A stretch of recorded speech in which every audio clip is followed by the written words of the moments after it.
na sabhuku wavo Mapara village. Luja hii, Luja. Mana. Ayo zita. Gracious Nyakata. An? Gracious Nyakata. Imi. namoro kutse ndiri hamchazi ya mai ya sabhuku. Imi. Ndiri Stella Mapara. Sabhuku. Imi nonzi charemekedzwa. Abraham Mapara. Samuel Nanjipa. Ndimeza Nyakatawa. Francis Mwanzora. Sebastian Chibwe. Siso makwasa. Mangari dia. Wesa. Mangari dia taura wana. Ngati wese tuzo watu wese wakamfanya. Pale kutangira. Yana mtango sana mwe. Joani. Ndio kwa tayari meja Nyakatawa.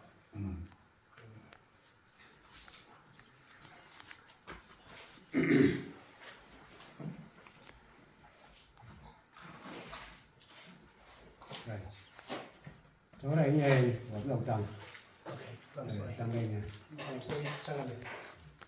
I'm sorry, makungota zangu. Nyaya yataka kuunza kudari. Takataka ichaverengwa. Takaunza iri petition.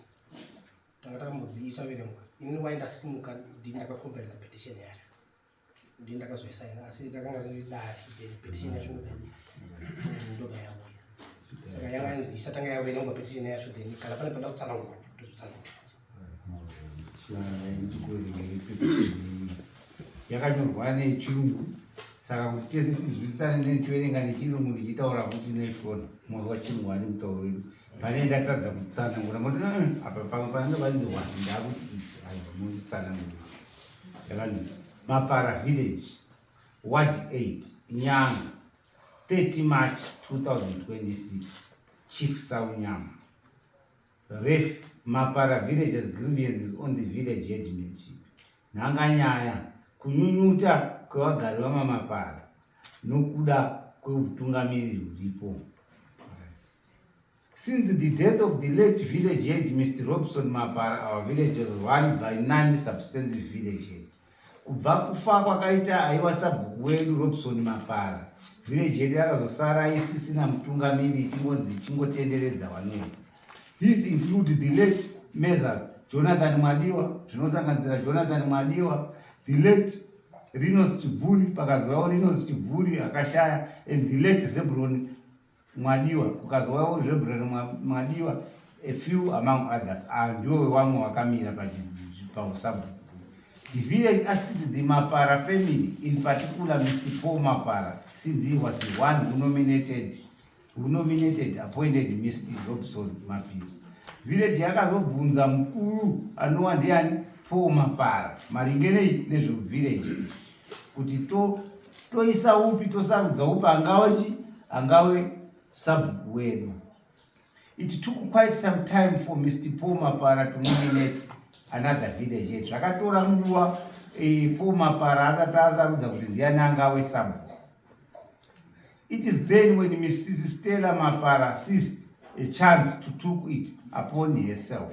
Ndo zvakabva Stella Mapara akazotora mukana kuti anozvigadza kuti ndindava sabhuku. Mapara since murume wake ndiye akanga ari sabhuku. Mr. Robson Mapara, the Mapara village did not accept and approve a succession to village leadership. Asi vanhu vemunharaunda yafanhunge ichimubatsira kuti basa rake rinoenderera mberi. The new village committee delegation went on for formalization as the headman Chito. Village Victor Mambo Chief Saunyama aiva pachigaro nguva iyi ainzi Victor Saunyama. The headman Chito recommended and the Chief Victor Saunyama approved. Headman Chito akatenderana nazvo. Chief Saunyama aiwa Victor akavhutsikana nazvo akati aiwa izvi zvinofanirwa kunge zvichiita kuti Norman Chibvuri awanokwanisa kuva anoita sabhuku munharaunda yamapara. The new village head, Mr. Norman Chiburi, submitted all the required documents and surrendered them all to the chief's office, Victor Saunyama. Uyo akanganzi achamiririra kuwacha, uyo akanganzi achava sabhuku Norman Chiburi, akaita zvese, akatorwa mapepa ake ese, akaendesa kuna Chief Saunyama kwenguva idzi aiwa Victor Saunyama. Early 2022, the chief in the command of the headman Chito summoned a meeting in Mapara village. Mgorera 2022, Chief Saunyama pamwechete kuna headman Chito vakadaidza nharaunda yeMapara village kuti vaiwanikwanisa kuuya zvese namai Stella namuzvare Stella Mapara. Through the chief's advice and recommendation was put back in the new Mapara village committee to ensure that the continuity of the village program. Saka vakazoti aiwa mai Mapara vaiwaripo kuti nyaya nabhuku rirambe richienderera mberi vachitiwo dhongwe hasekeza dzingagari dzisina dhongwe. Mr. Stella Mapara replaced Mr. RBC Makuaza. Mr. Stella Mapara wakabva watora chinzvimbo Mr. RBC Makuaza akanga anzi ndiye vice village head. The whole procedure of nominating and appointment of the new Mapara village head, Mr. Norman to be the vice head placement of Mrs. Stella Mapara by Chief Victor was minuted at the village. Zvese izvi zvakaita kuti Norman Chiburi ndiye aiva akanga awe sabhuku ende aiva mutedzeri wake akanga atsikidza panzvimbo yaMr. RBC Makuaza mai Chiburi zvikanyorwa mumaminutes ese evillage. Later on in the year after the appointment of the new village head, Mr. Norman Chiburi by Victor Saunyama, anzi patifambe Norman Chiburi awanoitwa sabhuku zvichiburikidza nekuda kwaChief Saunyama Victor Saunyama. The village was surprised to see Mr. Stella now declare herself the village head. Nharaunda yakakahadzika yakuona iwani Stella Mapara ndiye haakuzviti ndini ndaasabhuku. Pasina unge pawe paita zvese zvekuzivisana kana kuti zvakamira sei kubva kuna headman Chito kana kuna Chief Saunyama panguva yaaiwa Victor Saunyama. Later, the current headman, the former chief, came to Mapara village assembly to formalize the appointment of Mr. Stella. Hapana kana akamboya angauye changamire Chito kana Chief Saunyama kuda kuzokudza kuti aiwa munhu agara chinzvimbo chekuzabhuku izvozvo Stella Mapara. Mr. Norman Chiburi, and it remains a strange mystery to Mapara village even up to now. Izvi zvinova zvakakahamidza zvakakachamadza nekushamisa dunhu rese raMapara kusvika nepari nhasi. It only points to the fact that the appointment of Mrs. Stella was not done as per procedure and it is a fraudulent activity. Izvi zvinoratidza izvo kuti kuva kwakaita Mrs. Stella Chiburi kuti vanowanika sabhuku pakave nekahutsotsi nekakubunikidzwa kwemapepa izvi. Zvichiburikidza headman wedu Chito naMambo Chief Saunyama panguva yaaiwa Victor Saunyama. In 2021, the second point or reason why Sekuru Mapara come to Mapara village assembly was to solve the debt allocation of land to new seekers. Then mugorera 2021, Sekuru Mapara vakazouya kuvillage vachida kugadzirisa nenhau yemapirwo aiita vanhu mapirwo aiita vanhu minda zvichiburikidza nekusatsarukana uye nekusajeka. During the administration of the late substantive village head Mr. Robson Mapara, a resolution was passed that kubva panguva pakanga paine sabhuku aiwa painzi Robson Mapara senharaunda takanga takawirirana kuti no more land was to be allocated to foreign people outside the village. Panga pasisina nzvimbo ichapiwa vatatsi avo vauyi vasiri vemunharaunda. During Mrs. Stella Mapara's tenure of office, she reversed the resolution that was passed long back by the late substantive village head. Saka mai Mapara wapinda Stella Mapara akachinja izvo zvatakanga takaita isu semukumbiro nemutemo zvakanga zvichiitwa nasabhuku aiwapo kuti hapana nzvimbo inopihwa kune vatatsi kana vachauri. She began to put new people in the village without the village assembly. Akatanga kuisa vanhu mubhuku zvisiri zvake gamutoro zvisina chiwirirano nevillage assembly. a power. Some land was sold to New Village Commerce, e.g. Mr. Kambada paid US $450. Imwe nharaunda yakazotengeswazve kuna Mr. Kambada akabhadhara $450 kuti awanopiwa nharaunda munzvimbo yaMapara. Mr. Sign was also made to pay a token of animals to Mrs. Stella Mapara to acquire some land. Wasaini wakazonzi wabhadhare umumbi inova yakapiwa waStella kuti yaStella Mapara kuti awanokwanisa kugara munharaunda. Iyi nzvimbo yaikanga iri yaNyakatawa clan, yanga iri yemhuri yekwanyakatawa. However, Sekuru Mapara and the chief Saunyama's clerk of court, Mr. Vitalis Kanyuru, reversed the land deals. Zvisinei hazvo, Sekuru Mapara wazvichibudikidza nemunyori wamambo panguva yaiwa Vitalis Kanyuru wakati aiwa zvamaita izvi hazviiti sei, hazviiti. And Mr. Kambada and Mr. Said, Mr. Kambada was paid back or refunded his $450. Wakambada wakazodzoserwa mari yawo $450. It should be noted that when Sekuru Mapara called for the village meeting assembly that was held in 2021, which was graced by the attendance of Mr. Chief Saunyama's clerk, Mr. Vitalis Kanyuru, which saw the reversing of the dirty land deals that were done by Mr. Stella Mapara and the friend. The minutes of the meeting were taken. Izvi zvakazova kuti vanhu vakaungana musi wa23 December 2021 munyori waChief Saunyama nguva yaaiwa Vitalis Kanyuru. Vanhu vese vakanga varipo vakaungana vachiona mari ichidzoserwa nevhire hwakanga huchiitwa nasabhuku Mrs. Stella Mapara neshamwari dzake. In 2025, to the surprise of the village assembly, the village head Mrs. Stella Mapara announced that some 4 people who included outsiders needed stands in Mapara. Mugore ra2021, sabhuku uyu Mai Mapara zvisina kuwirirana nevillage assembly wakati paiva nevanhu 4 waida nzvimbo munharaunda yaMapara. The village assembly unanimously disagreed with the village head Mrs. Stella Mapara's intention of parceling out land to foreigners. Izvi hazvina kubvumirana nekugutsikana kwenharaunda kuti Mrs. Stella Mapara wavanoramba vachipa vanhu ava futi nharaunda yavakanga vakatsidzana kuti hapana zvichazoita. 2 meetings were conducted on these agendas, but an unanimous decision was reached, which was a sharp no. Pakaitwa musangano unokwana kuita miiri ichiteedzana, nhawiri imwe cheteyo yekuti varume topa vanhu havangokupiwa, asi vanhu vaitenderana kuti zvechokwadi vanhu havafangunge vachipirwa nharaunda nzvimbo yekuti vanorima. That's when Mr. Stella Mapara, the village head, responded in her own words, saying, ndo zvakazopa kuti Mr. Stella Mapara anova village head ataure mashoko aya. Vamwe wese mungarambe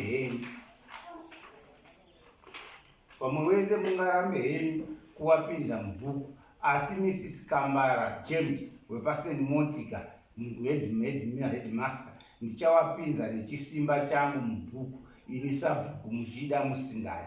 She went on to allocate the land to Mr. Kambara James using a force which we believe is a gross abuse of power and authority. Akaenderera mberi achishandisa chisimba chake pa Mr. James Kambara nharaunda yekurima, achishandisa usimba hwake nechidanho chake chaaiwa nacho sasabu. She did that with the loyalist 4 committee members. Izvi akazviita aine komiti yake 1-4. Upon realizing that the village assembly could not take an arbitrary decision, Mrs. Stella Mapara went on to invite Mr. Kambara, our councillor, Ezeria Masangu, and Mr. Stephen Mapenda, clerk of court for the headman. Sabhuku Mr. Mai Mapara waona kuti vanhu havasi kuita sei, havasi kutenderana nekupa kwaakanga aita waKambara nharaunda yekurima. Akaenderera mberi akadaidza iwo waKambara wacho nakanzera Ezeria Masangu naStephen Mapenda anova munyori waHeadman Tsvito kuti vaiva vanokwanisa kuita meeting achida kuti vanhu vave vanotora mashoko ake ekuti Mr. Kambara waiva vanopiwa nzvimbo munharaunda iyi. To no avail, the Mapara village assembly unanimously disagreed to the allocation of land to Mr. Kambara. Zvisinei hazvo, nharaunda yese vemamapara village yakaramba kuti zvamaita izvi hazviiti Mr. Kambara kuti vanopiwa nharaunda yekurima. Sekuru Paul Mapara was once again invited in February 2026 to attend to the issue of forced allocation of land to Mr. James Kambara by Mrs. Stella Mapara.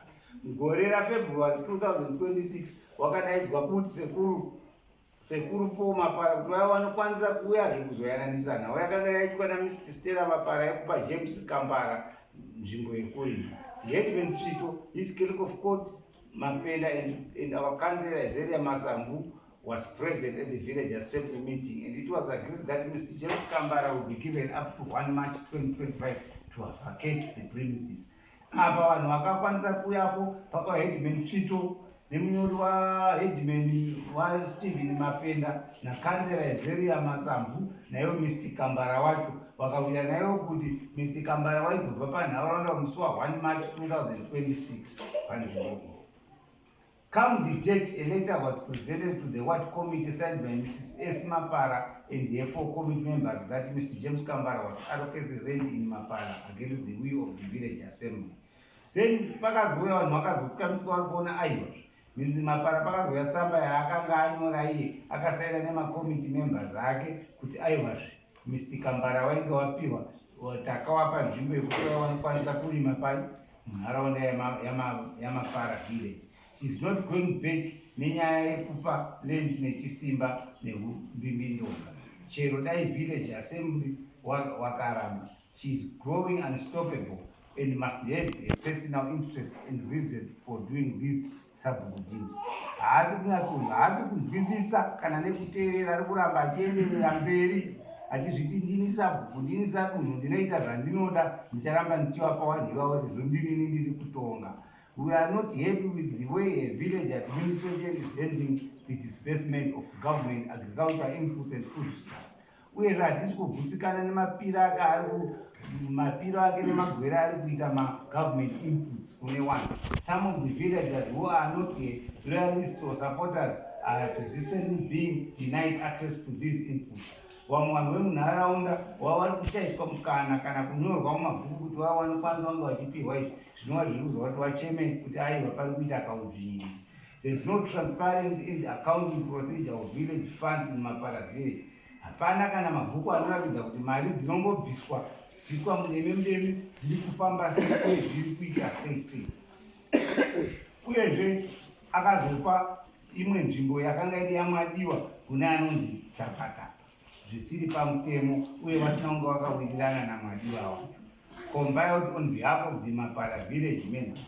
Izvi zvakanyorwa tichiwirirana tose uyezve ndakamirira Mapara village by retired Major L.R. Nyakatawa, cell number dzake 0774365311.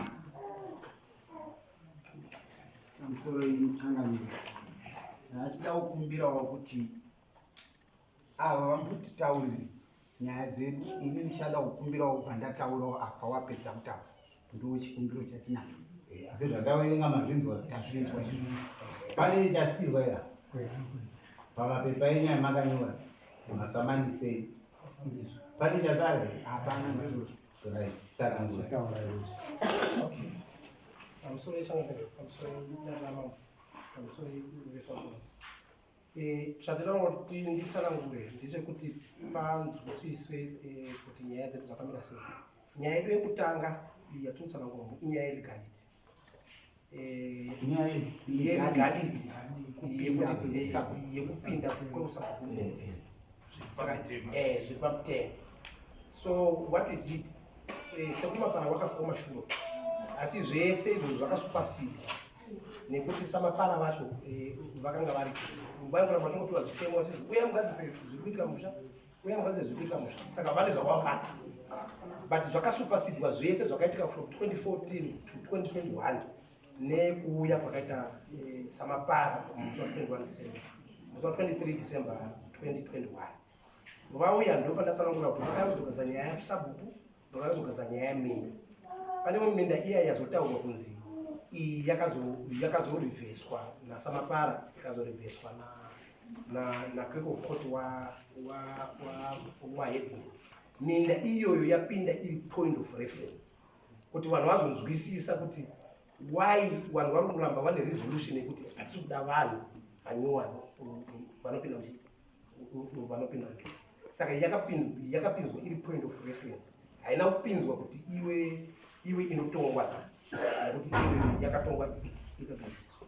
So panyaya yeusabhuku pakauya September pari vakapoenda Norman Chibvuri, ndobva vapoenda Norman Chibvuri, clerk of court waChief Saunyama anga aripo, representative yaEden anga aripo.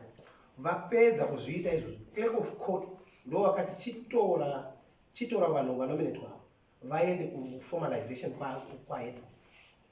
So muna 2022 zvakaitwa izvozvo. Sabhuku ndobva atora vice wake akanga ari Mr. Makuwaza. Aiswa Mr. Makuwaza ndobva vatorwa, ndobva vaenda kwaHeadman. Headman ndobva anoti sinzi imini ndakutambirai ndakuita ndakaenda kudare raChief Saunyama, ndobva vatora ndobva vaenda kudare raChief Saunyama. Chief Saunyama ndobva vati hano indadi ndakutambirai, chienda unogadzisa mapapers, chienda unogadzisa mafingerprints and everything. Uyu akanga asarugwa ndobva anogadzira mafingerprints, ndobva nemafingerprints, ndobva amasalenda kudare raChief Saunyama. Vamasalenda kudare raChief Saunyama, Chief Saunyama vakazosamuna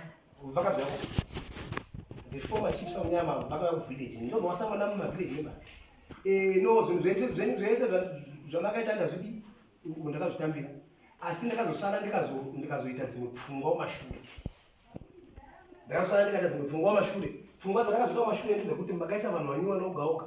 Saka ndaakutora uyu Stella Mapara kuti aite vice. Izvozvo zvakaitwa naChief Saunyama, Headman Tito varipo. And izvozvo zviri mumaminutes mumaminutes ebhuku. Zvadaro izvozvo tikatoti no nyaya yatopera. Uyu akaiswa sabhuku ofambira mapepa, mapepa angu apapizwa arikugadziswa.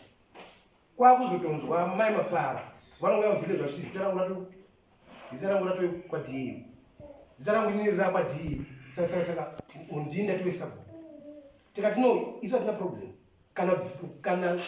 Kana chief wakauya kuzokuformalizai kuti imi mavhaisa sabhuku, vanotadza kuuya kuzotaura kuti no, zvandazoita manje munhu ndakazomisa sabhuku.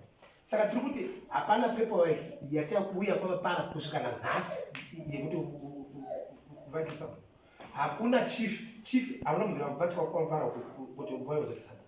Saka nyaya yakangoitika ndezvekuti vanongotambira mari. Izvozvo isu takatomirira kuti iye wacho akanga aiswa naSekuru Mapara. Neither kuti kune communication yakana naSekuru Mapara kuti munhu uya wenyu uya wamaamesa uya ndazomubvisa. Hazina kuitwa izvozvo. So problem yatinayo manje ndeyekuti nanhasi takamirira kuti tiwane formalization. Hapana meeting yakaitwa kwaMapara either naChief kana naHeadman yekuti ndo vasa kusvika nanhasi. Saka isu takangomirira ende takazonzwawo kuti iye wacho akanga aiswa akatambirwa naChief akazobvisiwa nenyaya dzei.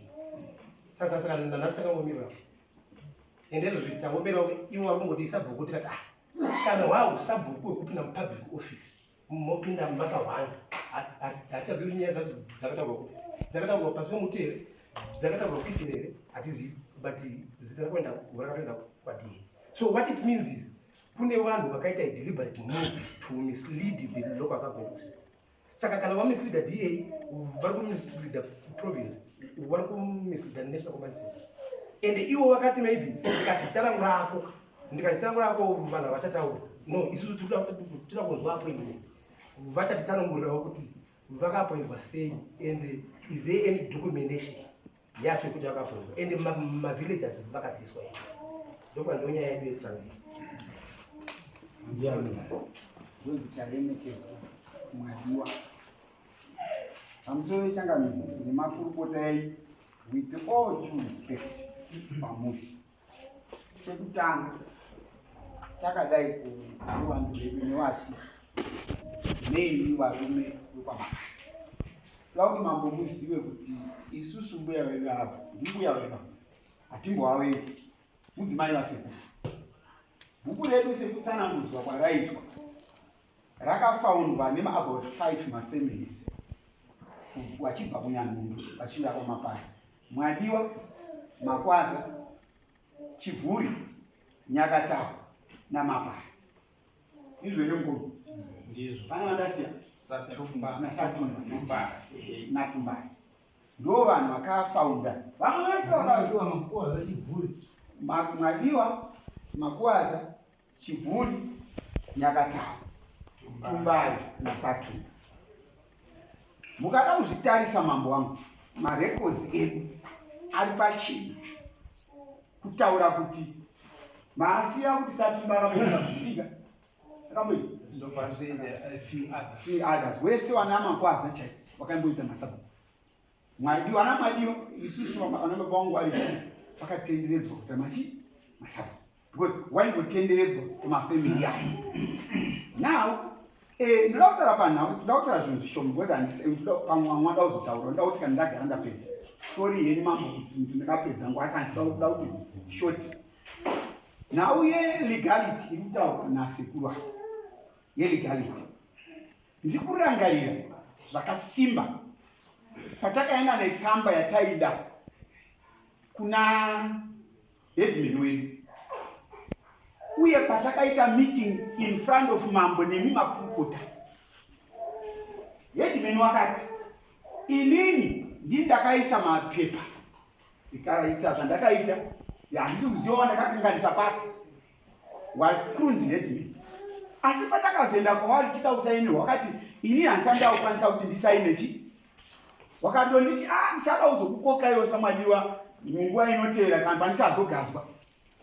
Now my major problem iri panapa yekunzwisa kwangu kana headman vari kuti havasati wasubstantial headman, how can he sign kuti mbuya waite sub?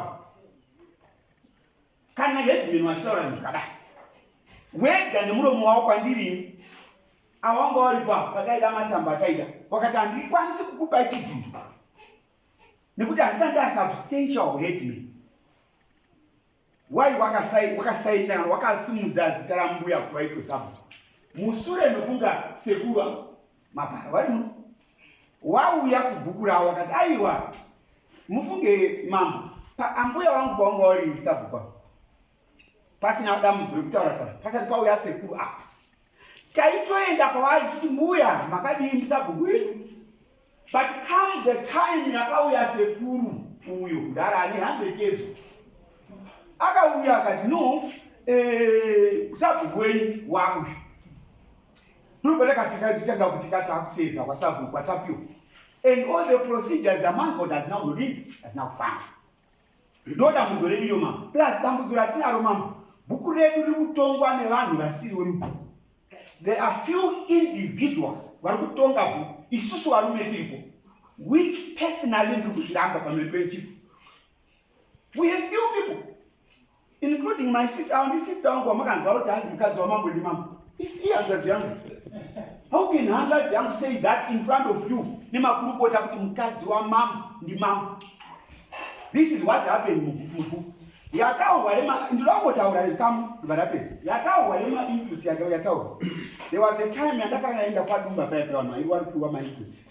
Ndakataura mbuya wangu kuti mbuya kana muri sabhuku vari papo idai munhu wese nyangu anokuengai wachitiranga handipo mupi handikati wai ane chikwere chakati ndibandabhadhara ane chikwere chakati ndibandabhadhara asi hauna kutopiwa baba.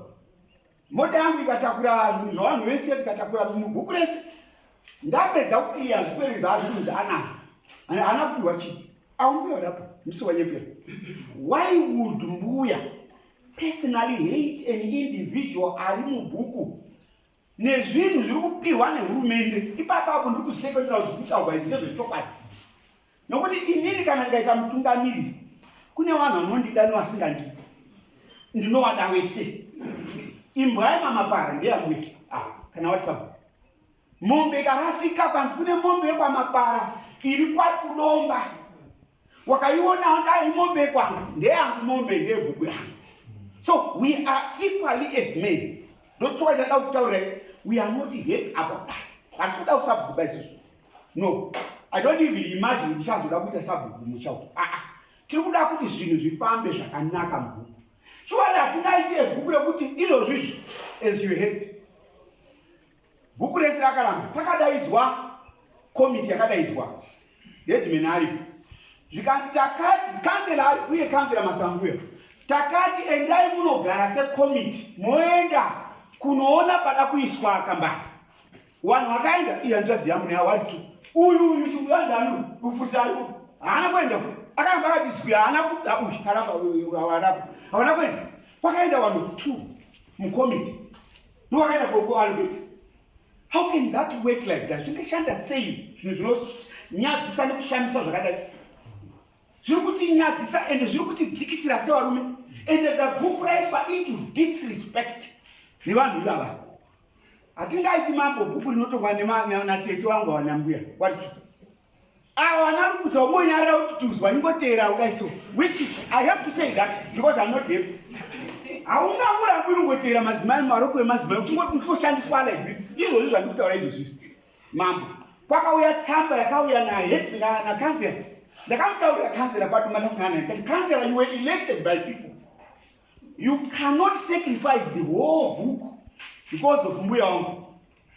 Why are you doing that? The same people wakakuelecta iwavo vanotadza kukuputira kumangwana. Akauya netsamba against the will of everyone. Kwakubva asainisa vanhu hamene kwe 4 or 6 kuti aiwa takambira kambara mbuku. Nduyedara mbuku. Nduyedara vana baba. Zvakaitika izvozvo against the will of people. Saka isusu tiri kuti hatisikumbosana mwe tinoda kuti zvinhu zviri right zviitike mubhuku. Zvinhu ngazviitwe pachena. Imagine kuti vanhu vanotengesa munda wekwanyangata 450. A very zvinonyanyisa kudai. Alright, mari dzacho dziri kuenda kupi? Ndoda kuzwe nevana baba. Dziri kuenda kupi? Musuno baba wangu akafa kumba kumshoko. Sekuru wangu walipo. Muridzi webhuku wangu walipo. But kunouya message inonzi abva kuna mbuya waendawo kurufu rwasekuru kuti ipai uyu rufuse uyu ari kunzi ndisekitari musumo kwanasewasapo. Sekuru walipo topa rufutse musumo, which I disagreed with the family. I said no, we can't do that. Kana mapara alipo arichi ende mbuya wangatongi bhuku watori kumusha uko kwawo kwawanga kwafa baba kwakupa directive iri parufu kuti aiwa ndisai musumo kuna sekitari. Ameno zvingaitawo izvo zvinhu zvakadaro zvinonyadzisa kudai. Saka isusu as men of Mapara, we are simply not happy about this. Come the issue yemunda yataurwa wangwini Saunyama kwete Victor Chief Saunyama wakauya wakadaidza wese awalipo wakatuzwa wakauya kwakuti wakaisa mutete kudai takupa munhu takupa nzvimbo ndeyakwe handiti tambira wamunda okay fine ndatadza kuwaka ura ndati ndakatadza for whatever reasons we can talk about. Wakauya here kuna chief kuti chief munhu amakapa munda atadza kushandisa kuharare kwatiri kumama kune nzvimbo inogara muchisipiti. Tine open areas ari muchisipiti agara for many more than 20 years. Indakapinda marare kare ikaenda kuHarren Park kwatakakurira uko tichirugara. Kune nzvimbo dziri open dzakanzi ndedzezvikoro ndedzezvipatara sadza wako hauoni munhu ari kuwaka ipapo. So why would mbuya wangu mbuya ndowada mbuya vanoziva ndowada variapo. It's not a secret, she knows ndowada. Woenda kotora munhu wepamusongo uko kudarika makomo ese ari kubuya pakati peni namusongo kwakupa munhu wepamusongo kuti chiwaka without informing me, without amakaudzwa here munhu wangu wakubatabata makaudzwa here. This is the problem. Hatikaiti vanhu vanotonga bhuku vari vairi kana vatatu.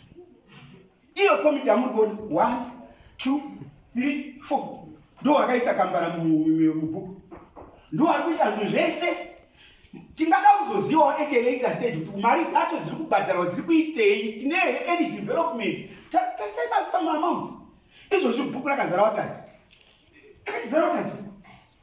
Tine vanhu vakaenda vada nzvimbo zvine maevidence vachinyima hapana wemumusha Asi tati isusu tambomisa vanhu. Isusu we are not fighting gogo wedu tiwada. But kuti tibase imam. Tirego batula dealing dalimo. Chinotenderedzana pachinhwani. Every day, chironga takumaka mbuya, hatisi kumaka mbuya, love things zvedu zvifambe. We love everyone in the book. Isusu family yedu yaMadiwa and everyone yaMapara. We are a Christian family. Kwamapara tinozigara kuti kune Mapara Church United Methodist. Ndoyega ine building mumuchameni. Hakuna ini. Ndoyega takandokura tindoita. Wese wanarufutsa unisekuru wangu wanisekuru wangu tutowada. Iyo ndio kana nduki luye basekuru wangu. Kati wapa basa pamba. Luye basekuru. Ndio wapa basa pamba. Kati wapa batu wasa toita. Kuratiza kuti ndinowada. And you are like, but what I'm saying is, zvinhu zvakashata. Tasanana kana kuri Bible. MaIsrael akakaudza Israel vakadzi vatorwa aya. Wakuvhirikidza bhuku ndozvikuitika musha. Kuwanzira kuvhotwa, wanoenda kudaidza mamai wakapindira vaya, vatadzi vaya, ndo vari kuvavhotera, unenge vavhota. I was equally embarrassed mambo paya, pamakauya paya, kuti mbuya vakaenda kudaidza vanhu masabhuku. Chipika anonzi chipika sabhuku muzukuru, akarora muzukuru wangu. Tadaidzwa kuti tivhotere mbuya. How can you do that? And iwo pachavo ava pafoni vantaura kuti dai takaita mavhoti. Makadai makanyadziswa. Handisiwonyepera. Vakataura tiri nawo pafoni. Dai ndakarekodha ndakutopulera izvo. But kurekodha munhu unosungwa kana asingazivi. Asi totora zvakaitika. Saka what we are saying hatisi kuenda toda kubatsirwa kuti tigare zvakanaka bhuku. Chete. Tinodanana bhuku redu rakatsungwa naMapara. Mapara ndiye akasunga bhuku. Tinodanana toda kuti tirambe takaita sebhuku. Zoda kutoa nyaya yangu yenyewe yandoda kutaura pano. Chete yandafambira kugwagwa rake. Nothing else. That's it. Pano saba. Ngokupai saba.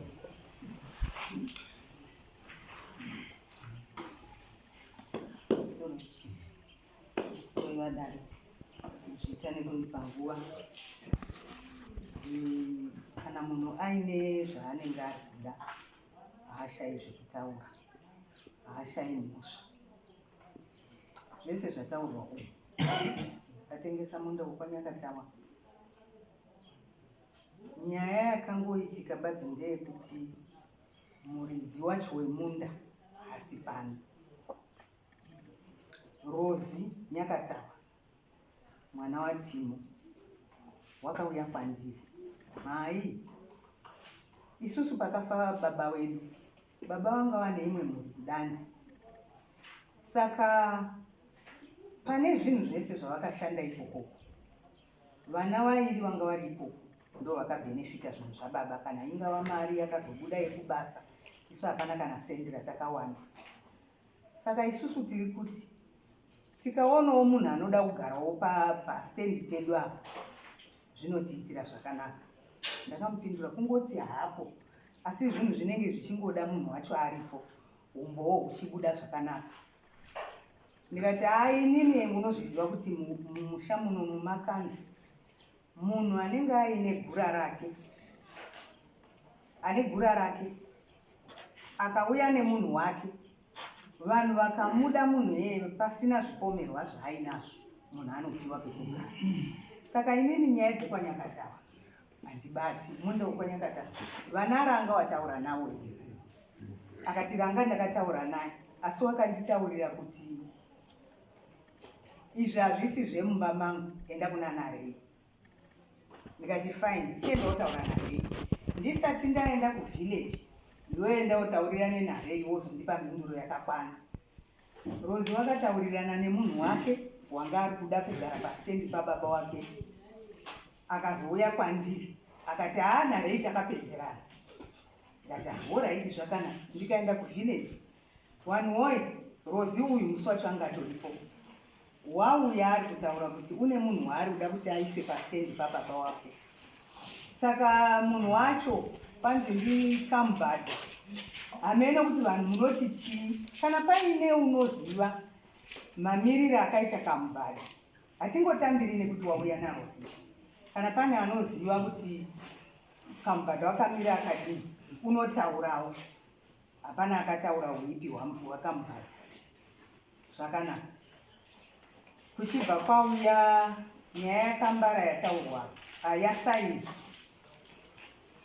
maoko angu aya akachena kana iyo yakambadha, kana munhu wese ari kupinda muvhileji, kana dai kuri kwekuti pane mushonga unotsvetwapo wobva wanzi gezai maoko, zvawati ndakachena handina mari yemunhu yandakabata, angu maoko ndinonyika, kana chitsvaotsva, kana chisara rimomo osara rimomo, handina mari yemunhu yandakambobata.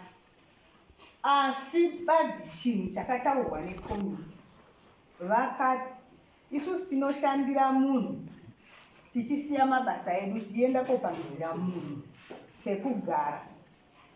Saka zvataakuda ndezvekuti munhu anenge ada pekugara ngaatipewo kokokora nemabhisvo acho. Badzi munhu anopiwa dhora anopiwa, vanenge vaenda vacho kotarisa munhu. Angu maoko aya abati mari yemutete. Munhu akauya nemutete, kazhinji kacho akauya nemutete kana dhora kana $2, vekomiti dai vari pano vaindikupurirawo. Pakava nezvinoda kubhadharwa muvhileji ndinovapa, kana kukanzi mitingi kupadumba yemakomiti, vanenge vaenda ndinovatengera madhiringi nemari yacho iyeyo. Nyaya yakambara, munhu akatanga kutaura neni nenyaya yakambara ndikanzera. Mai Mapara, kanzera kambara urudo hwekugara mubasawo wedu wemunharaunda. Saka wati ndiri kungodawo nzvimbo yekuchengeterawo mombe dzangu ndidzionerewo padhuze kuno uko kwakazozwa kwaita. Saka hazviiti kuti mombe ikarwara uko ndogona kumhanya kovirapa ikoko. Vanhu zvangofanana naSamakuwaza. Samakuwaza anga ari Mapara uko, asi wakabvisa danga rake kumba uko akauyisa pachikoro. Vanhu vemunharaunda vakambokomplena, wazoisirei danga rake pano? Ndikavataurira kuti aiwa, munhu ari kutiitira chakanaka mucommunity, ari kudzidzisa vana vedu. Dzimweni dzenguva iyo mwana wako akazotombouya asina penzi akabatsirwawo ndiMakuwaza wacho. Saka unoda kuonerawo zvikuyo zvake padhuze. Ndo zvakafananawo nani naKambara. Ndikati alright, zvakanaka. Kambara wacho uchazouya. Kambara wakazouya wakaperekedzwa nemuzukuru wake Mazambani.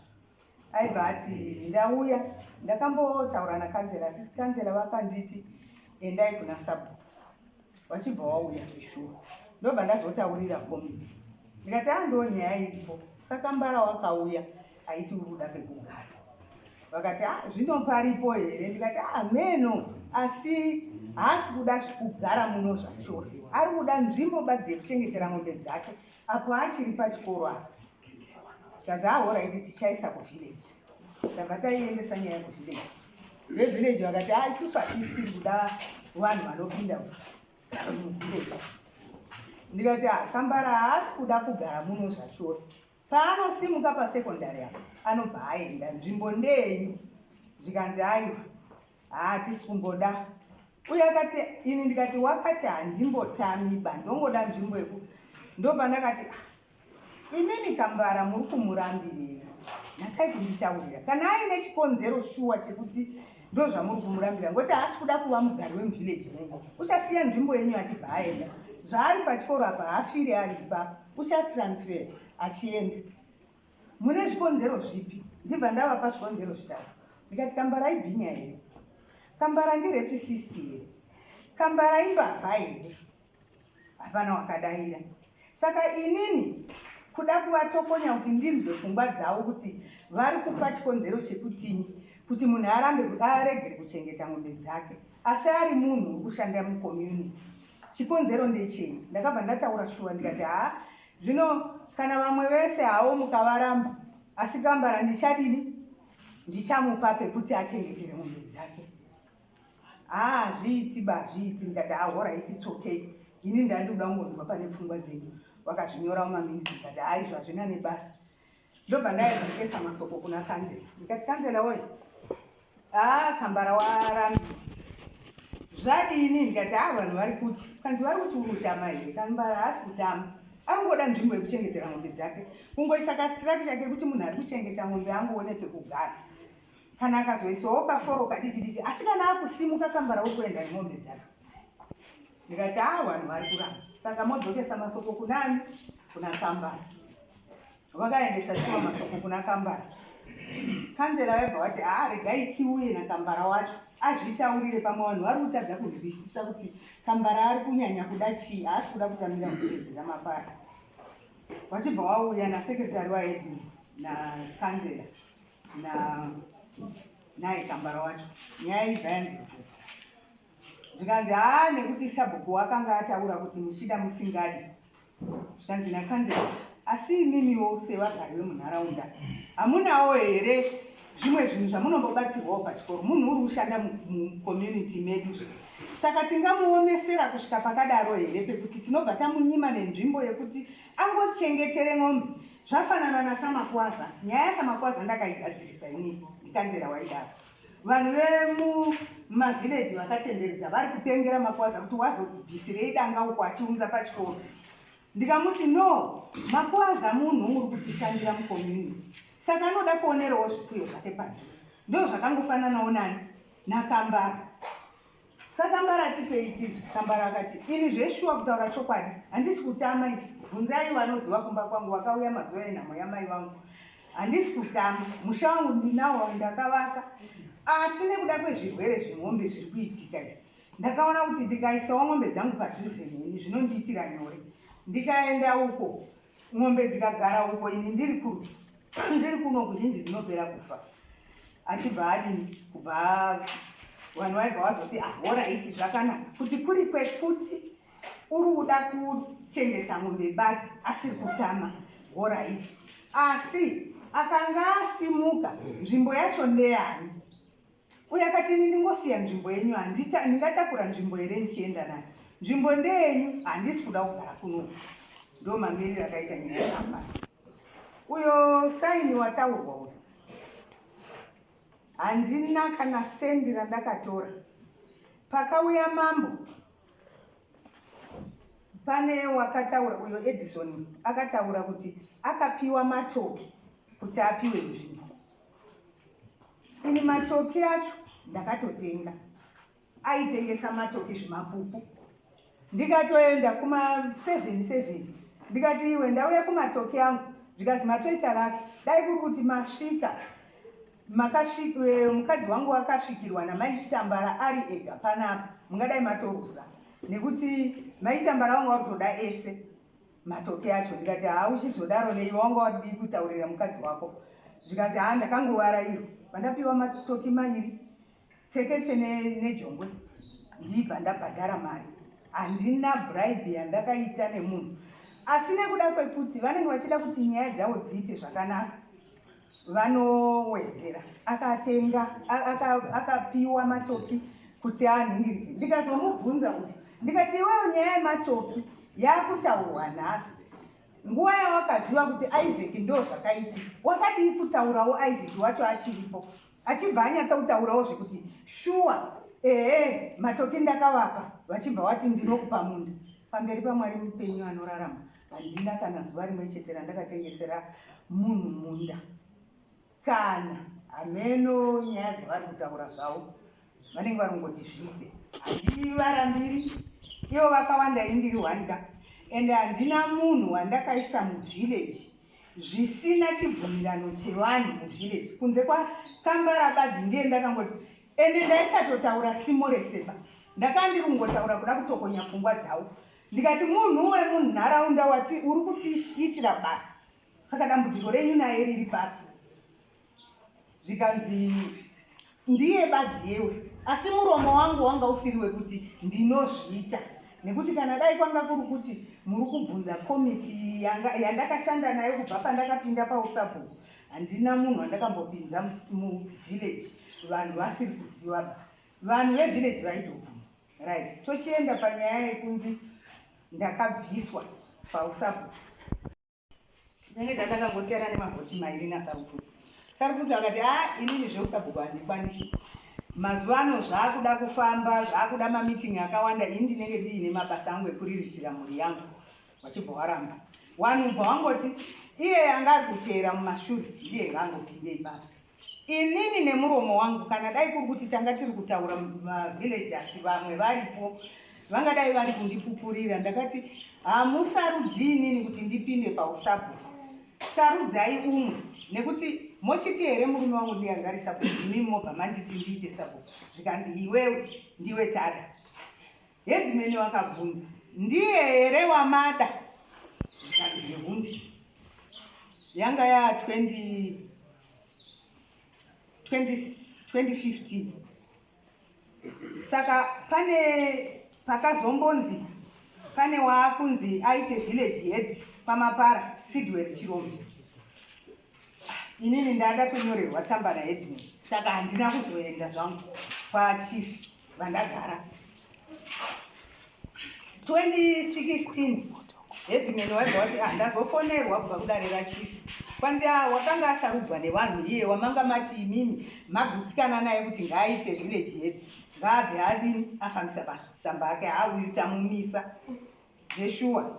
Ndibva ndazofambisawo matsamba angu 2017 vandazofonerwa kubva kwaDNA, zvikanzi makorokoto makwalifaya kuita sub village head kwaMapara i2017.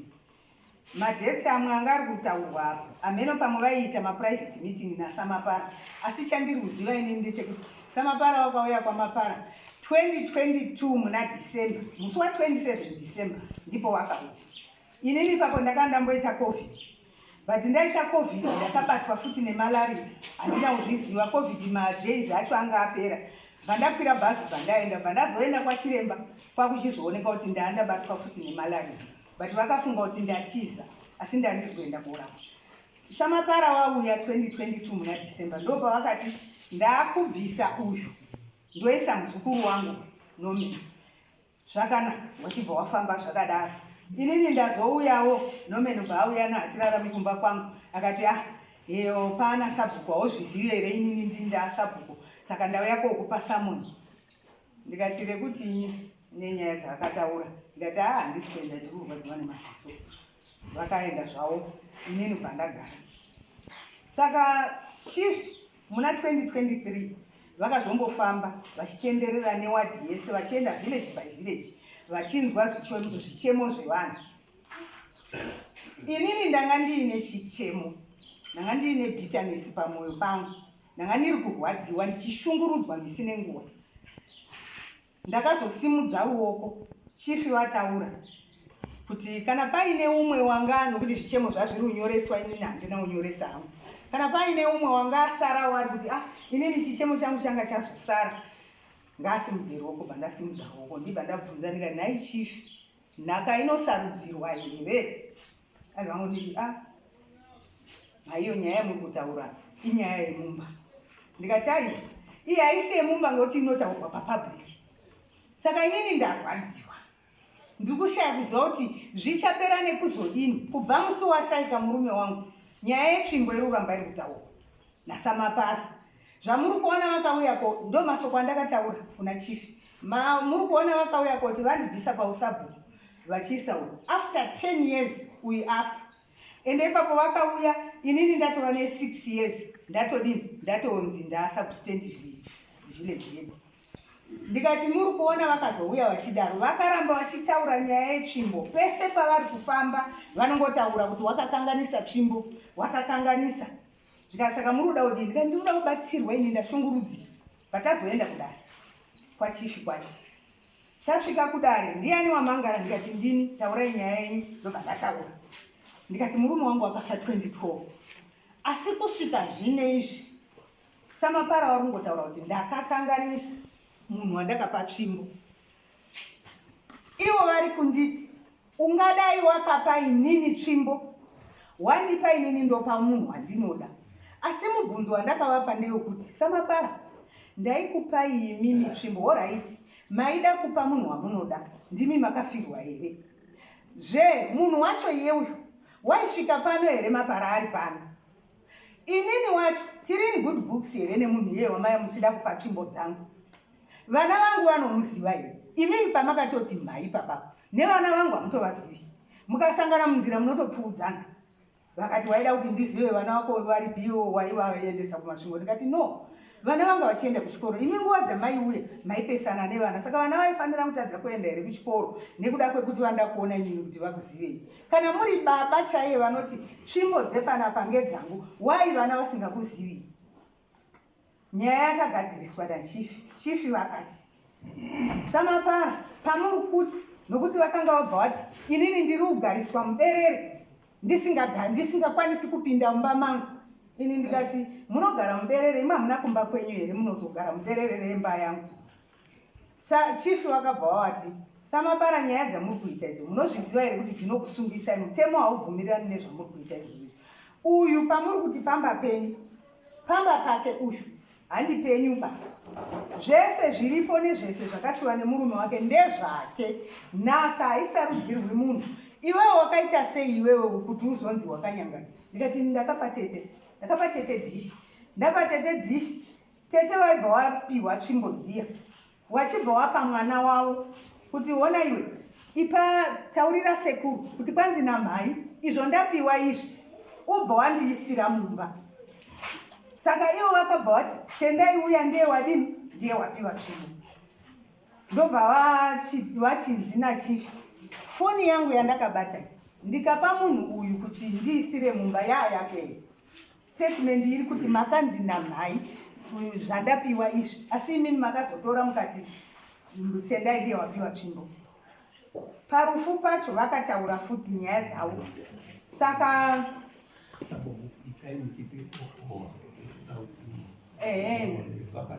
handiri kuti nditaurawo zvibva zvakatangira.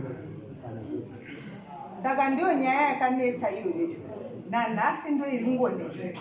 Asi dambudziko manje raapo chief nemakurukota enyu, handizivi kuti kana vanhu vari kuda zvigaro vanofanira kutuka vanhu here, kunyora mameseji kuisa nyika yese yekuti wakazodai akazodai.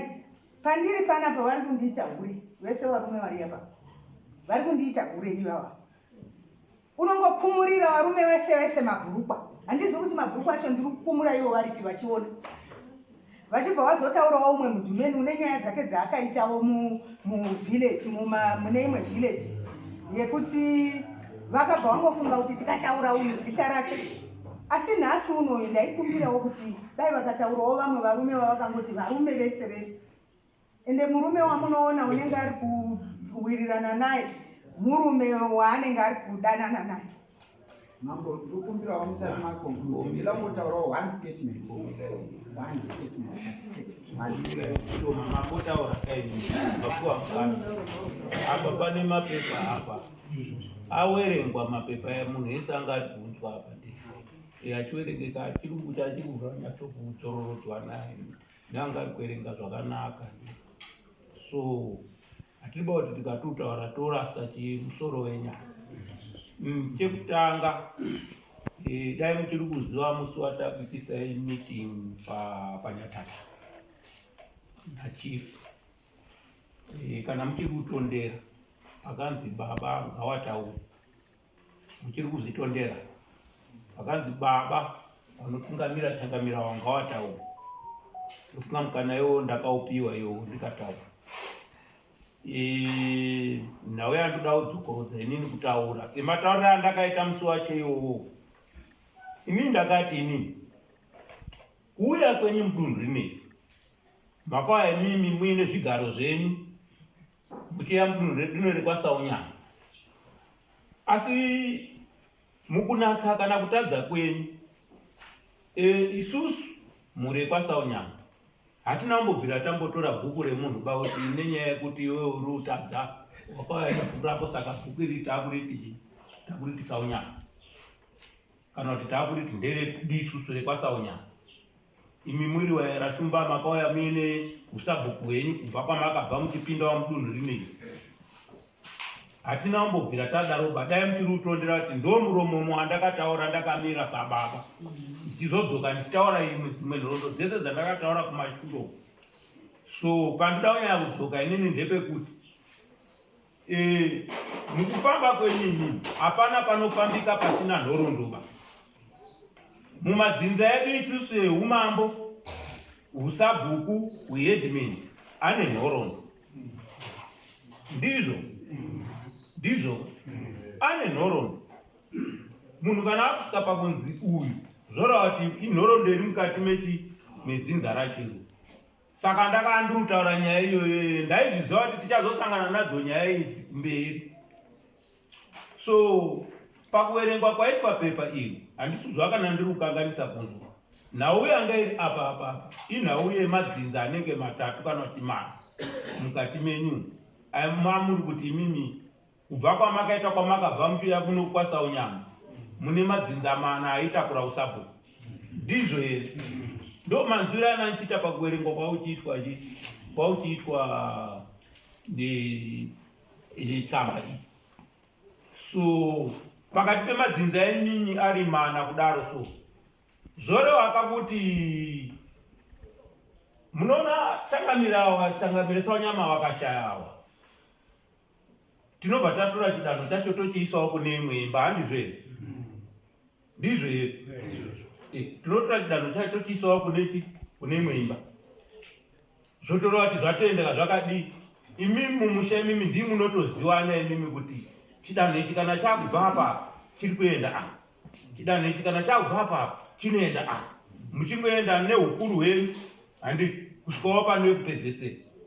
So handinyatsiuziva kuti dambudziko renyu chairo rimbori papi chaipo apa maringe nekutaura kuita pamusoro dambudziko riri papa randanzwa ini pamapepa raverengwa resero. Dambudziko randanzwa nderekuti pamapepa amene kuti mavambotaura panyaya yemapepa akazoitwa naona zviri, nyaya iri papa inofanira kubatwa ndivictor ndiedman. Because mapepa akanzi achinominatwa ndambozwa achitaura kuti vakataura kuti uende sabhuku vanhu vese vakabvumirana vachitaura kune handizi kuti murume acho ndopi ipapo awo ari papo aitaura kuti ndiye ari kuita sabhuku. Mai mamuripo ere pakanominatwa murume mamuri kupi masabhuku ere mama kutotambira mari inini usabhuku ndakapinda 2017 samapara wakazouya 2022 saka ere kuzeni changamira akazonominata seacho achitaura kuti uyu ndiye asabhuku nahedi aizotaura kuti ndiye asabhuku ada kugadzisa mapepa ake asi aiziva kuti mi ndi masabhuku. Motibvunzawo futi mambo kuti awa hawana kuuya here wari vice gomire baba. Saka zvakazoita sei kuti imi makazopinda makutambira mari awachinominatwa naedman kuti awa ndiwachi ndiwakubata bhuku iye zvino izvi ndakona pane makakatwanwa asi makakatwana aripo ndeti Changamire Victor naHeadman nditsvito right zvinhu zvakabata apa pakapa nedzvene ranga riripo ngaitongwe nyaya senyaya. Plus mambo wabvumawa kuti handingarambi muri mudare sorry mambo handisidawo kudisrespecta wabvuma vanhu vese vari pa handingarambi zvavari kundipomera amazvinzwawo here manzwaamina kana manzwa hanzi handirambiba zvavari kundipomera mosati dzavari kuti upoma wadzibvuma muri mukoti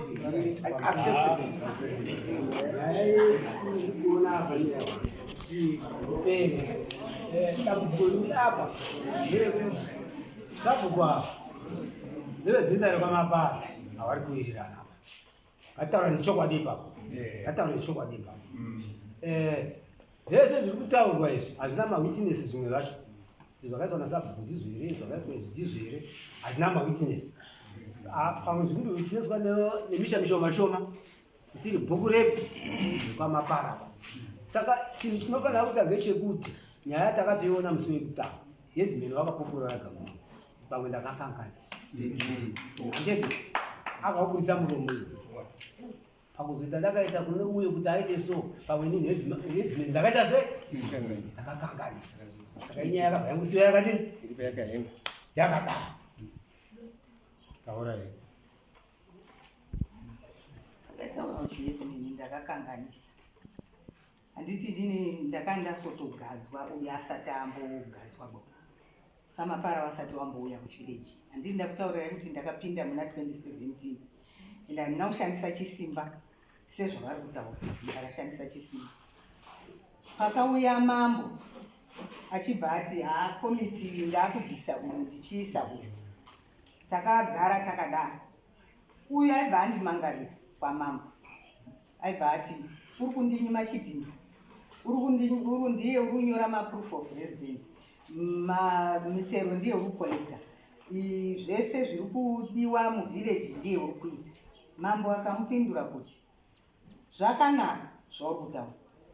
Akatanga ataura kuti inini mapepa angu ane nguva handisati ndaona mhinduro. Zvikanzi zvemapepa ako siyira kwatiri kuno, kunyaya yacho iri kwatiri, haisi kwamuri ikoko.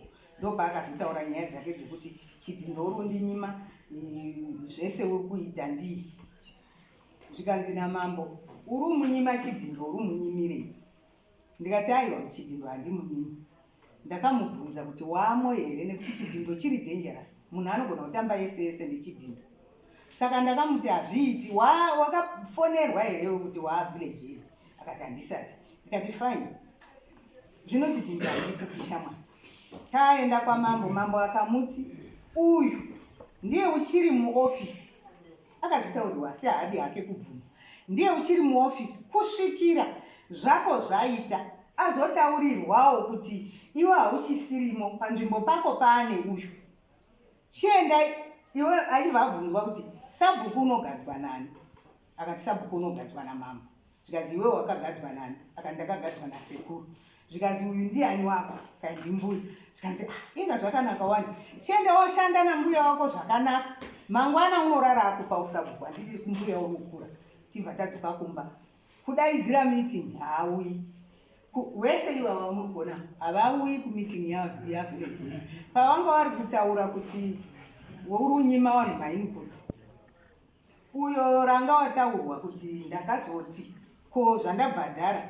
Ndikati aiwa, ranga wakanditi pachena zvisiri zvekuti igumba. Akanditi iwewe hausi sabhuku wangu. Saka kana ndisiri sabhuku wake, ndine mararamiro api ekumupa mainputs? Ndinopawo vanosiye kumba mbuya ibe hurumende uzatitaura.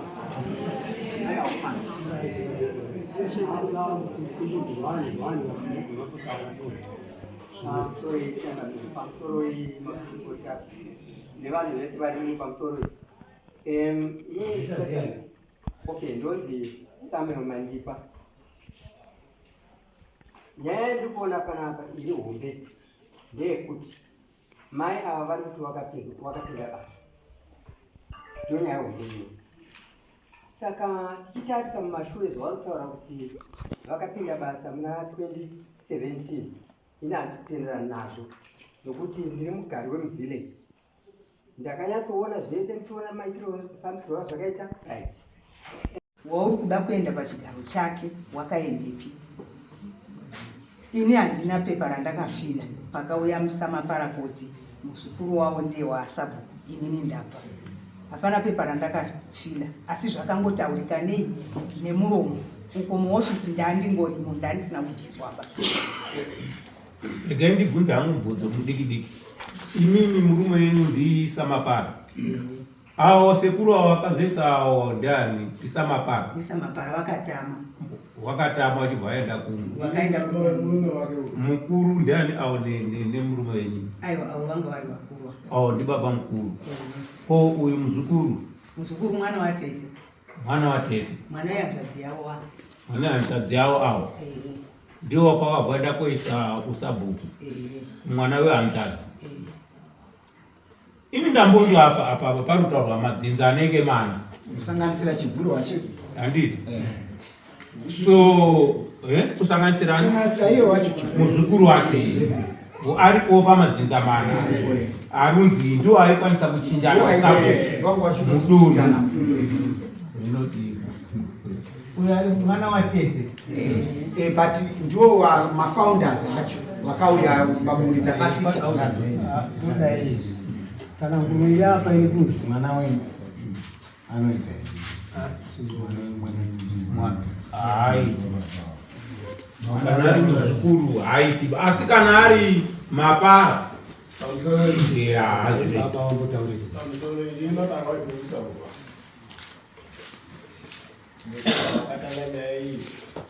wapere kumushakuno mumapara ino Dimani. Koma. mapara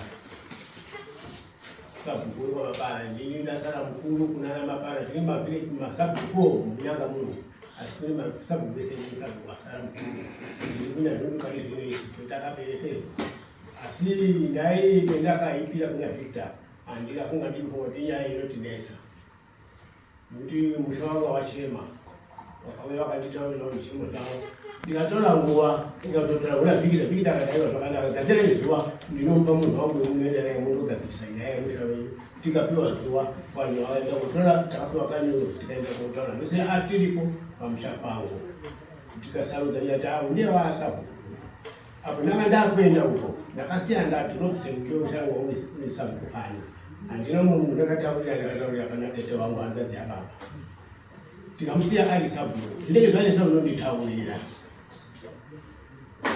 ndabva ipopo ndakabva ndangoenda robinson wakazoshaya wangofamba kwenguva tikaenda kuchema robinson ndipo kunonzi hapana kuita zvakanaka hauna kuzvioneka hauna kuzodini ivi apana maisha ndioisanangura sani nhoroondo yangu pane musha uyu yakaramba kuti aiwa tidanhu dozobate kuti chini chashaishwa apa ndakaonazve kuti kana ndisanangure zvangu hapachina chekuita asi yapo ndakazoti ndapedza Victor wakandinyorera tsamba akati aiwa zvakanaka izvo mwaita takazvinzwa ndipe nhamba dzenyu dzefoni ndozotaura nemu pafoni asi takaita kusabhuye takakoncepta asi takati vakanga aipouya adzoke zvaitoitawo vhasi nekuti mabva maita vanhu vanyuvaneegomiti tikuda nemunhu unoziva karuzivo ekufambisa musangano ndo zvakaita Victor ndikateva zvakanaka asi hapazoiti kutaura here tikazikana pane zvekuzotaura inini ndinokuzivisa musazondifonereba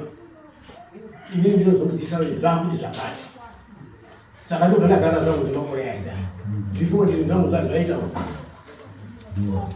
apo ndiri ndagara kuya uko handisi kuziva kuti uyo ndakaita sakukuya uko waakuitwa waamudare unomirira dare remusha wamagara uyo ndaisa kuti ndiwasabu ndozonzwa kuti wakudhonesa sabhuma yavo saka ndakaita simba rekuti ndinoenda ndinogadzirise handina kumboya ndichimboti dii ndoisa hani ndakadinoma ndikati nomeni ndoshangu ndichibata mushangu masamba ako unofanira kutora muchenda watu waVictor wakataura kuti haufaniri kudoma munhu ba handina kudoma munhu ba asi ndaisa zvetinota musha mwedu ukabvapo unoenda pabvapo unoenda madomere ndakaita Victor akataura zvakanaka kuzoshamisa kuti pachina pachekuti muite uyo vakaenda kuwejestwa ndikati hazvina mhaka azvo tichaona kufamba kwenguva asi inini ndinoziva kuti muroora wangu mbuya wake vakabereka murume wake ndakaenda kubvisira pfuma kuti ipere kuti anzi vaamai vababa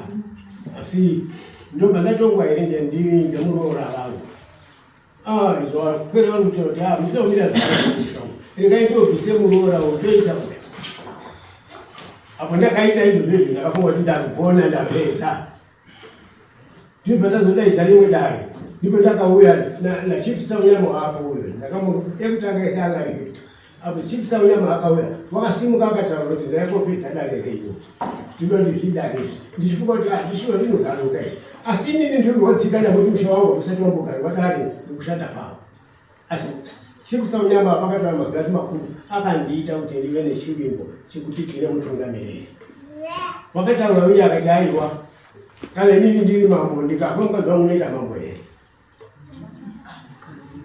ndikaenda vanhu bhedi ndikazi ndizvozvo saka inini ndakatiwo ndakapisa muroora wangu ndoisa mwana kuti aite sabhuku hapane kuti inini handina ndolonde kuti wakanyangadzenyi izvo ndinoziva vakandinyangadzira ndinotiziva ndaida unisana kuri mukati hatizvidi tinoda tizochete iye angachitava zvimwe zvake apa handina kuti unyepa kana kudini ndinoziva unhu hwake ndini ndakaenda kumuroora muvhitorio uyu saka apo zvakuita zvazvino ndinoziva kuti apa ndikuinekera apa ndikudaira asi handikwanisiba sezvo ndakanga ndaona kuti inini muchauro wanyangara ndikasuza umwe munhu uyo ndakasuza iyeyo iye ndakati ndiye sabhuku saka ndakutarisira kuti changamiro unotitei ndinonguva here ndiwana mai isusu tichisarudzwa kuti ningi ndiye kuti saka indanga ndabvisa ndati apo kana achigona kana achidii asindaguma pano musha kunaokuti atidi tatenda.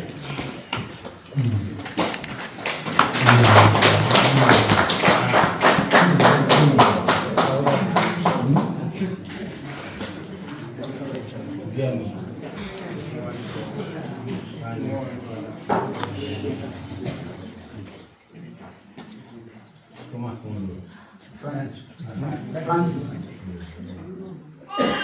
Ndoda kumbotaurawo zvishomanene pamusoro pezviri kuitika mubhuku randiri kugara rekwaMapara. Chikurukuru chiri kuitika chakupesanisa bhuku. Bhuku harisisina kubatana, kwane madivisions kubhuku kutaura nhasi zviri kuitika izvozvo. Kune wakunzi waamai, kune vari kunzi wanomeni, wamwe vari kunzi waani, mafactions acho awandisa. Chikonzero, tina baba Mapara wakauya wakaita zvawakaita, chifi akauyawo akaita zvaakaita, zvoenda kundoita sekupesana. Baba wakaita zvawakaita semukuru webhuku traditional, waita komiti yakanga iripo ikabva yanzi ayo ngaidhizorovwe paende komiti nyowani inotanga kushanda naNorman Chibvuri. Ini ndakaita mumwe wekusarudzwa kuva mukomiti iyoyi. Sekutaura kwazvamboita, takaenda kwaHeadman, tikauyazve kwaChief kunyatate kuno achiri Victor, tikaitwa conscientize kuti munondosenza sei. Asi tadzoka kumba ukoko, we met resistance. Takatolebhuriwa komiti iyoyo nowani iyoyo, zvikanzi komiti chitemporary toilet. Hazvaisenzekaba. Saka division iripo yekuti baba wauya watiudza zvinofanira kuitwa, chief wouya woita contradiction yaizvozvo. Isi takange tatombofara. Chief pavakauya vakati, Norman, iwewe ndiwe uchange uri sabu, mai muchaita vice waNorman. Pange pakanaka. Inini ndakaita rombo rakanaka nekuti mukomiti yaamai yawo ini ndakatombopindawo. Wandidedza kuda nenhorwa yekuti ndainyanya kutaurisa chaizvo. Wakandidedza zvikanzi ndoda kuti iwewe mmonzera uye advisor wangu. Kati mai hapana chakashata, as long as tiri kushandira community yedu. Asi takazoenda pakuda kuti pesane zvishomane. Mai vakambosungwa kauya kuno kudarira Victor Saunyama, watorerwa mbudzi. Asi inini yanga iri nguva kundiswededza kwawakaita padhuze nawo, ndakatodzidza zvakawanda kubva kwavari. Ndasvika kuno kudare nawo ava ndakavatakura nemota yangu, sabhuku vangu handei. Takasvika mabatirwo avakaita ndakapesa ndakukomplaina inini. Ndikati kuzva zviri kuita sezvinonzi nguva yatauya panapa iko zviri zvinguva dzakutopera, dare renyu haripindiwo nemhaka yei. Razopinda dare iroro ravo amai avo. Mai avo vane mibvunzo miviri yandisingakanganira wakabvunzwa naVictor Saunyama. Mubvunzo wekutanga wanga uri wekuti hakusisina varume here kwaMapara. Ndokamubvunzo wekutanga. Wakaupindura. Wakati asara ikoko anorwara. Havana kugumira ipapa Victor Saunyama. Mubvunzo wechipiri wakazoti naimi sabhuku Mapara, akakuisai pachigaro ndini here inini kana kuti ndi baba wangu nekuti handisi kuyeuka ndichikugadzai? Mubvunzo iyoyo hamuna kupindurika kusvika pari nhasi. Ini ndanga ndichifunga kuti pamwe ndichanzwawo, asi ndakazotonzwa kuuya kwa awirirana na minister of local government, then chief also authorized zvobva zvaita sandizve ndozviripoka mutemo ndozviripo chaizvo. So you find kuti government hakuna minister kana kuti anozwa approve payment yehour, saka kuona kuti payment wachinzi civil servant pasina paperwork yaitwa. It's either one, maybe Victor akanga aripo ndiye chief and anotosaini, saka tati zvinoda kuconfirm mapepa amai awa haibva approve apa pasina headman na chief wasaini. So from assumption ndakutasabura kuti it's either headman aipangwanga akasaina, Chito automatically was out. Haikwanisa kushina by then because the Chito is not a substantive headman. I understand kwa DA zvakazvitambirwa. By then nearest is village rangariripo yanga iri ward 7 ina headman Nyamutowera. Sandre headman Nyamutowera by then anga ari patrick off anga asiri headman baba kusina substantive headman. Automatically hakuna akasaina. Zvichireva izvo kuti rengo yese yesigning yepepa yakasainwa either naHeadman Mushonga naChief Saunyama, but akoniwa hasi mudzimu wakarembera padare wanohaidha sandwei. But sekuuya kwamaita mapepa yamangwa kuita kutorwa kuti right maya wakaappointwa rini 2017 sekutaura kwavo waita imupiti 21 mapepa yani anga ari mumufaira ndiani chief akasaina naHeadman kuwaita sei kuaapprove sandwei. Then chief akasaina naHeadman wacho akasaina, they will be called kuti kwenyu makazosaina munhu nekuba iwo wanga wagadza maybe pamwe ipapo zvakuda kuzoongororwa, saka makazoona pakazoitwa inonzi anti-corruption team. Handina kuti ndizvo want to get pamwe waiti uku waidya uku wachidya uku wachidya uku wachidya oshaya kuti uku anovhara sei uku anovhara sei uku anovhara zobva yaramba iri chitenderake. Asi bottom part yechuti ndeyekuti mai avo hawaizombo approve pasina signature yaHeadman neyachief neyaminister obva aisa usimuti akachokwadi. Asi dambudziko riripo ndeyekuti watsvito vakataura pamberi penyu mese kuti mai ava ndakavai hamuna mamuzipo here chipi wangu waripo. Handizivi hangu kuti ndakakanganisa here zvandakaita kuti ndibatsiridze mai kuti waende kupi. And now takuti the same person has substantive ga saka pakapane era haana signature yake haienduko because haazikama saka patoni mai ava kumuhembe pane wana. Asi era taiona taiona plus tinogona kunga tiri kutendera tiri kuenda kure. Mkuru wangu tiri kutenderera panapa. Mbuya wangu wabvuma ava kuti zvamuri kutaura handingazvirambi hangu muri mudare zvatopera nejazitano akutonyora kuti chifa akatarisa handisi kuramba mhosva dzawo ati wabvuma vanhu kweseni iripo tisati tapa jaji kati story short towabvunza imi mai kuda here kuramba muri sabhuka kuti mukuda kuregera anza yes or no?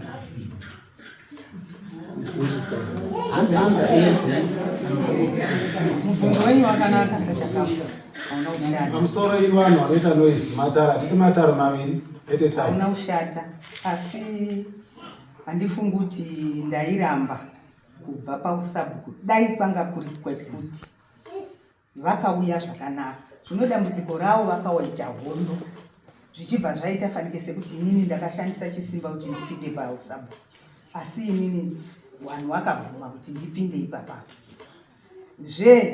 Kana muchitaura kuti usabhuku ngehwedzinza, dzinza muri kutaura dzinza ramapara racho here rakapiwa usabhuku kana kuti vanhu vari kugara muvillage? Apo ndoda kuti munyatsondijekesera, nokuti kana muri kutaura nyaya yedzinza family tree yamapara muvillage ramapara yanga ine madzimba mbiri badzi. Imba yababa mapara vari apo nemba yedu isusu takazosara ivo vachitama kuenda Nyahunga.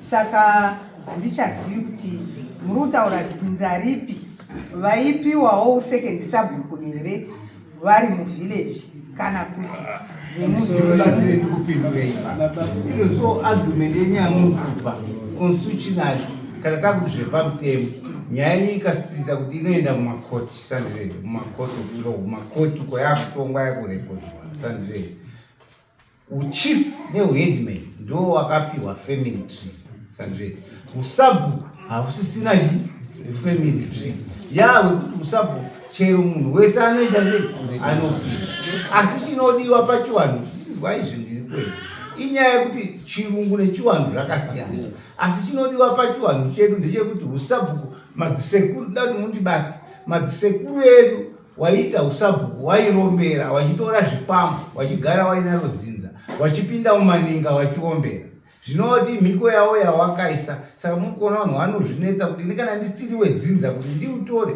ndikazonzi ndikwire muchikuwa macho ndiite sei sei zvinoita sei zvinonetsa asi but zvizvazvichinzi asi hurumende yedu neconstitution ine kungoti yes no yes no yes no takangoti hakana hazvisiri zvedzinza asi pachiwanhu chedu dzinzayo unozoshanda because pane pamwe pekuti mhai panodiwa pekuti izvo saka maiona madhara achienda kuti pakuda kuchipiwa mhiko kukwira kuchikuwa nekuita sei sei sandire imi mamuchadeketere kuti mapara nenyaya yekuti ari masvikirwi kuori kuti mhondoro dzedu dzacho dzaawikiwa sandire hapasina pekuti ndichadeketera kuti so unodyiwa kunzi uri ani wakamira sana sandire saka ndabvunza paya kuti imi mana mapara chatakuda yamutual understanding neconsensus makagara semhuri kuti mai muchiri kuda here usabhuku kana kuti mauda kugara pasi nemhuri yenyu ana mapara kuti warunoma daita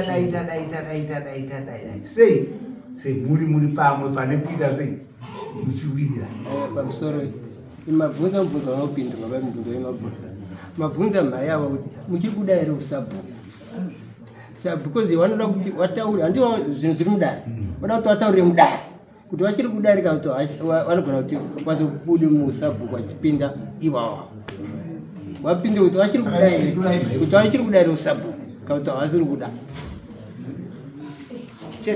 nazvita dambudziko riri apa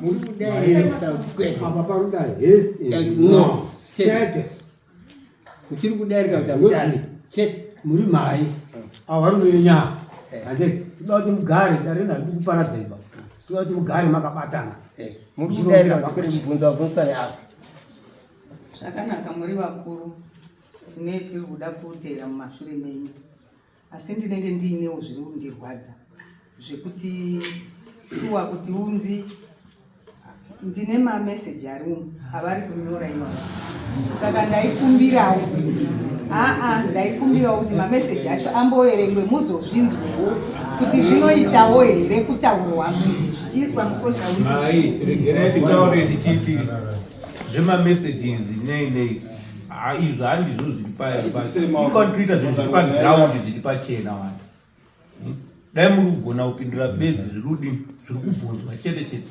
mameseji nezvimwe zvese izvi tinozva zvinoitika mukurarama kwedu vanhu tinoitirana zvinhu zvakasiyana kutozoungana so mune mabva nekure so hatitoda kunyanya kuzvitsvaga paizvozvo pindurai mubvunzo wamuri kubvunzakupindurirei mai anzai munogona kuti right usabhuku inini handichadiba ndoda kutapa varume asi wakambondituka ndisati ndawapfururira joki rekuapa kundituka kwawakaita wachiti so ana baba ndiripei chakati sandirei ana baba mobvuma ana baba makatuka here mudzimai wenyu shuwa takatuka mukutsamwa muri mukurwa hakuna muyaniba shuwa mai mwana takakutukai aiwa sori mupfupiwa kana kani katenguke hupfu nehuku mai mwana shuwa takakutuka sori imotambirawo hashuwa warumongo kutukana kuri baba namai vanorwa shuwa ndatambira kundituka kwamakaita sei ana baba shuwa haakwa kuri kushatirwa mai mwana tichikutukai ndio anza iko saka ndati ndikubatsirei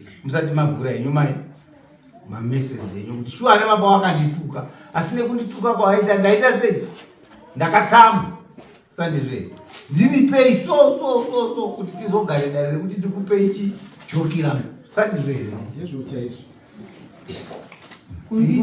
kundituka nekundipomera mhosva dzandisina kupara. Uyu uroda kutotsindira kuti wati zvamataura handipana chandinoramba. Ndinoramba sei imi magara dwara renyu muchibva mati ichi neichi neichi? Ungarambira munhu zviri mupfungwa make. Onai maiyo kunzi sabhuku muri munhu mukuru, so kana maita munhu mukuru kuchinzi sabhuku village head anotukwa. Inyaya yekuti munotokutukwa musangoti bhuku menyu meme munodiwa nemunhu wese webhuku handeti imimi musateedze zvinotaurwa zvemagumba zvemafoni zvezvo zvati hazvibatsiri because haana kuya straight kwokutaura izvezviziba munhu iye tinomuti ari kunyepa kana kuti haana umbo hwakakwana because dai anga ari munhu ane umbo hwakakwana aikufesa imi kuti mai imimi chakati nechakati nechakati zvamuri zvemafoni hazvibatsiri zvinotosungisa kezvo zvinosungisa izvozvizvo zvemafoni izvo. Asi ndio zvavari kuita ka vari kunditukirei ndo zvandinoda kunzwawo vari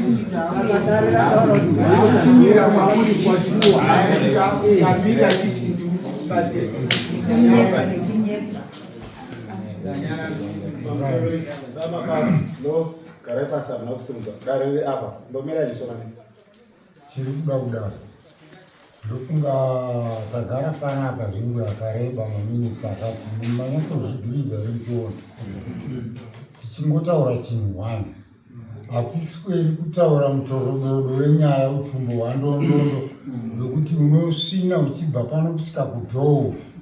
Tati munhu wese ari muno anofanira kunge ari munhu ari kuda kunzwa zviri muno nokugutsikana.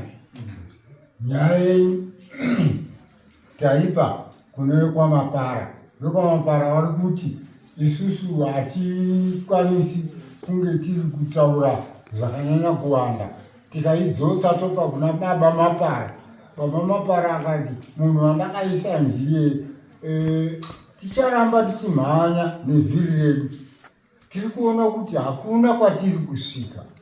Imimi mhai chataa kutaura kwamuri chinhu one. Varume wenyama zvavari varume wenyu murume wenyu kana vari wedzinza rimwe chete nevavo vakandokuratidza kuti your family ifamily imwe chete. Chamuri kuda kuita vanhu ndechekungoti mukumbire zvatiri kutaura kuti varume wenyu ava ndaakukupai bhuku renyu asi imimi mani mukavapa nhasi bhukuka hakusi kuti mari yenyu inovharwa kutora kubhengi. Icharamba iripo kusvikira mazuva avo emurume wenyu mapepa aproseswa kuenda kupi ochizodzoka ndopamunochimiswa. Ndokumwe ndakazvitaura pandakauya pamusho handina kutaura here varume ndakataura kana kuti ndiri kuita kunhurira kutaura ndikati varume nyaya iri panapa ka mai avo vanoramba vari panzvimbo pavo vachitambira havo. Asi imi vana samapara chitorai chidanho chokugadzirisa upenyu hwenyu kuti huende mberi. Musarambe muchitaura muroorwa kudini apa tinozosvika pakutaura kuti pamwe anogona kuzotaura kuti waindida ndakavaramba. Hatisi kuda kusvika kwesoko vatikuona tiri kutorasikirwa nenguva asi kutaura kuri pachena ndokwatiri kuda kuti mai ava takavati munoramba muripo papozisheni yenyu tienda imwedzi yenyu wapera kutangira mari yenyu mudzoka pamba penyu mugara nemhuri yenyu mumwenyu tii yenyu. Munhu hanzi ari kuda kugadzirwa ogadzirwa mapepa woproseswa woenda paanodzoka kwaari uchitaurwa kunzi mapepa ako auya shamwari uya kuno wotamidza mapepa ari ndopaanochiuya maiyo ndadzoka mapepa angu ndauya nawo mudziti ochidaidza mai mapara uyai tatokanzura kwamuri mai mapara hamuchisiri kutonga mando apei hamusinada zvakanaka maakutarisira zviri kubva kuvarume venyu zvapera. Ndatoona kuti tinotoswerera kana tichingotaura nyaya hwani kudoka kwezuva. Saka mai penyu munoramba